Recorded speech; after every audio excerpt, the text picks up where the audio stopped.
By 1821, two young republics claimed most of the West. The vast territory Thomas Jefferson had bought from France gave the United States claim to nearly half of it, while the newly established Republic of Mexico held the Southwest and California. England still had outposts in the Pacific Northwest, while a host of Indian nations held fast to their lands and challenged each other for more. By 1821, no one knew who would control the West's seemingly infinite spaces, what language would be dominant, whose God would be worshipped, what the West's destiny would be.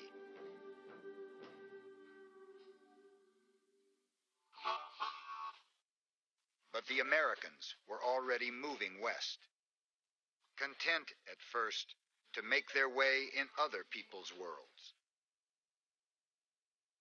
Mountain men began it, following icy streams into the Rockies in search of furs,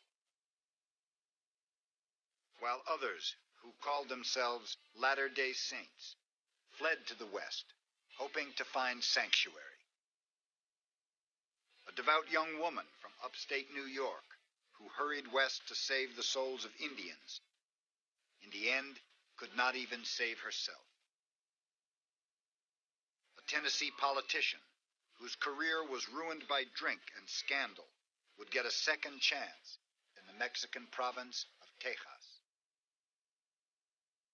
While a Virginia family, accustomed to following a restless dream of better times over the next horizon, very nearly destroyed itself, trying to reach the continent's farthest shore.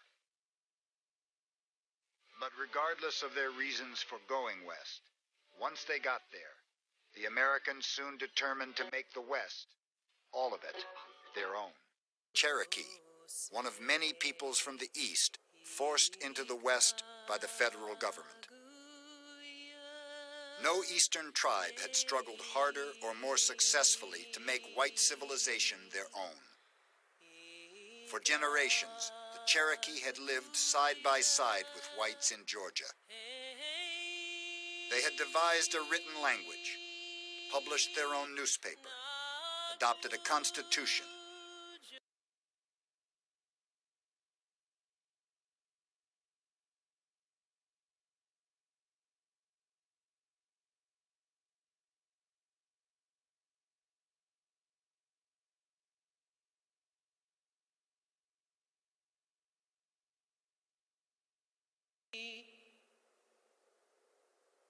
My friends, circumstances render it impossible that you can flourish in the midst of a civilized community.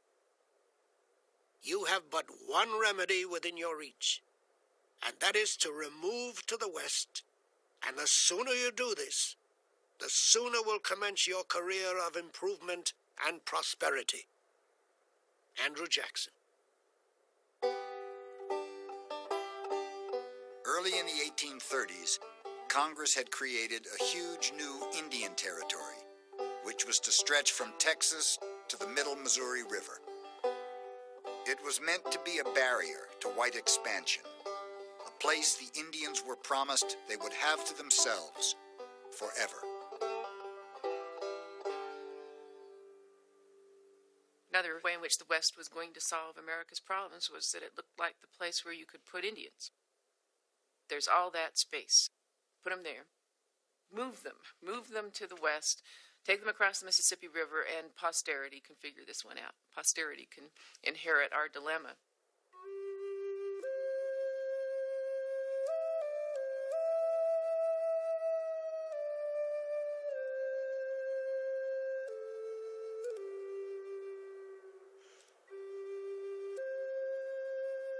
One by one, Indian peoples were removed to the West. The Delaware, Ottawa, Shawnee, and Potawatomi. The Sac and Fox, Miami, and Kickapoo. The Choctaw, Chickasaw, Creek, and Seminole. In all, some 90,000 Indians were relocated. The Cherokee were among the last to go. Some reluctantly agreed to move. Others were driven from their homes at bayonet point. Almost 2,000 of them died along the route they remember as the Trail of Tears. The Cherokee are probably the most tragic instance of what could have succeeded in American Indian policy and didn't. All these things that Americans would proudly see as the hallmarks of civilization are born to the West by Indian people. They do everything we ask except one thing. What the Cherokees ultimately are, they may be Christian, they may be literate, they may have a government like ours, but ultimately they're Indian. And in the end, being Indian is what kills them.